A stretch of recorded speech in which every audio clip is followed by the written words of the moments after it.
What's up, everybody? You got me at work. And don't talk about my chair. I've had this chair for like 6 years, man. It's awesome. And it's like a $400 chair. I just don't feel like replacing it right now because just cheap vinyl's pilling. Okay, we're going to pretend we didn't see that. Okay. Anyway, guys.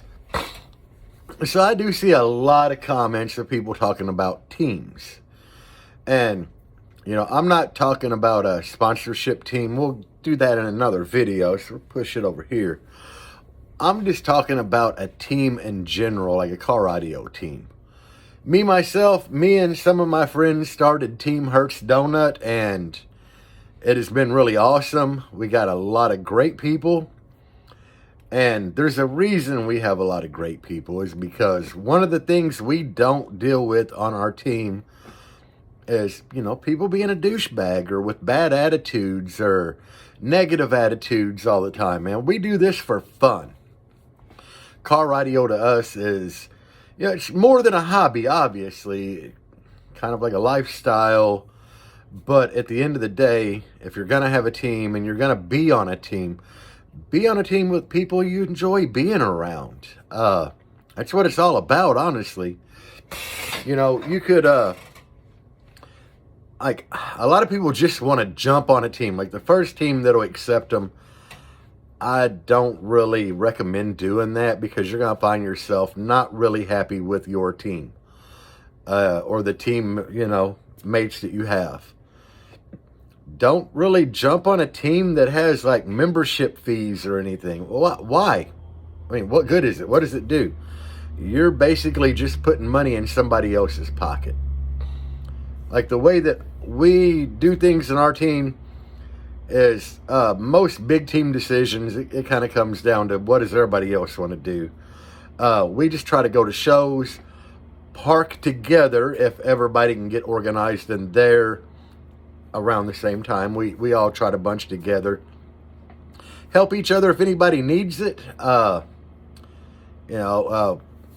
We make fun of Brandon because he had a really nasty trunk car and decided to take the subs out and do a stunt wall.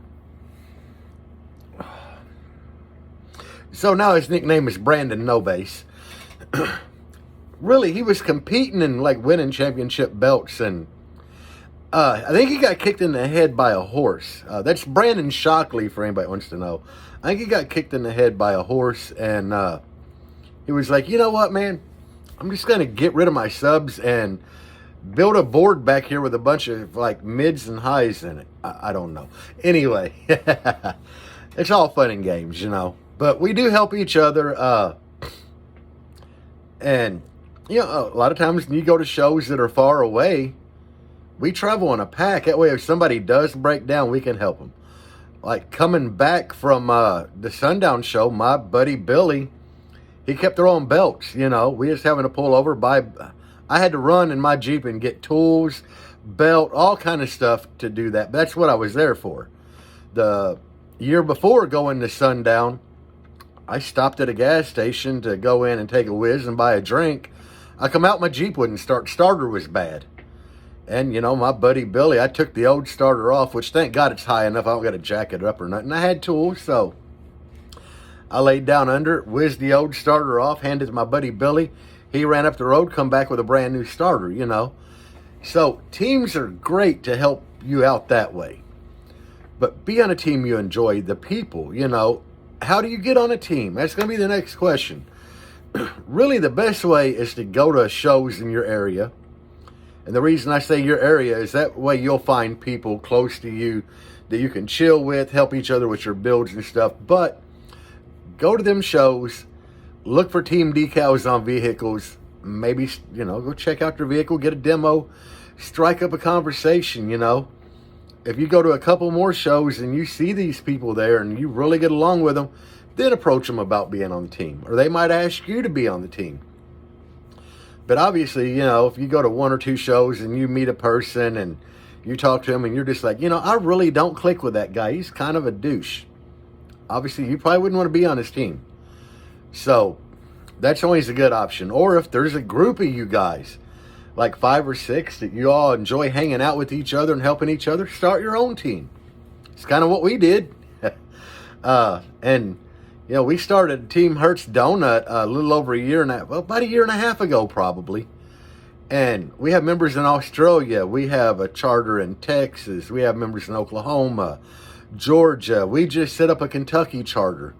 Our team's growing, and we're not pushing for it to grow. It's just happening. And, you know, there's a lot of benefits for it, because when I set up the Kentucky charter, I had a guy approach me wanting to be on the team in Kentucky, and I'm like, hey, do you have at least like 3 other base heads in your area that would like to be on the team with you? And he's like, yeah. I found a dude that lives like an hour away from them. Another guy had hit me up, but he's in their area. So I'm like, hey, you know, get a hold of this guy. He just set up the new Kentucky charter, and the team there has grown, you know. So that's what it's all about, though. I always tell people when we set up a new charter somewhere, I'm like, only add people that everybody vibe with, you know. If somebody's got a negative attitude, a bad attitude, just don't seem like they want to be involved with helping anybody else, I don't want them for the team, you know. You shouldn't want them for the team. And at the end of the day, the main goal of a team is to go to shows and have fun. Hang out together and have fun. But the whole main point of it is to have fun. I'll repeat that again, have fun. You don't want to go to a show being part of a team with members that you don't really like or you don't get along with, because what does that cause? It causes drama, and it makes you feel uneasy and I guess kind of awkward being in that situation, and that takes away from your fun.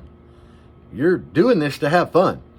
You know, car radio, I mean, it's a way of life for us because it's fun. So at the end of the day, you know, it always comes down to having fun, guys. You definitely do this to have fun. And when you find a team, that team should just make things more fun. And I do, you know, me personally, when I'm with my buddy Joe and Billy and Tasker and all these guys that are local to me on my team, I have fun. We go to shows together, we have fun. And I know no matter what goes down at that show, there are people that have my back. And at the end of the day, it's what really matters. We have fun together, and we have each other's backs, you know. If somebody needs something, hey, we got it. We have a brother team called Elite Euro, Salt Shakers on it, and, you know, all the guys like 50 miles up the road from us. Even though they're their own team, they're part of our team, we're part of their team. And how that happens is, even though they don't have the same name, when we're at shows and they need anything at all, if one of us have it, they got it. And vice versa. If we need anything at all and they have it, you know, we have it. So that's another cool thing too, just about going in the show scene and meeting so many people and being part of a team, and then having like a brother team. You know, we consider each other brothers up there. But that's what you look for in a team. Don't just jump on the first team that's going to be like, hey, bro, I got a sticker if you'll put it on your car. No, that ain't how this works, you know. Take time. Get to know these people. Do you want to be part of that team? That's the question you should ask yourself. And the next question is, will I have fun being on this team? If all the answers are yes, then go for it. But if you had doubts, you know, a better option to come along eventually, man. Just take your time, hold out, and do it right. That's all for this video. You get 2 today, guys. Peace out, everybody. And as always, base on.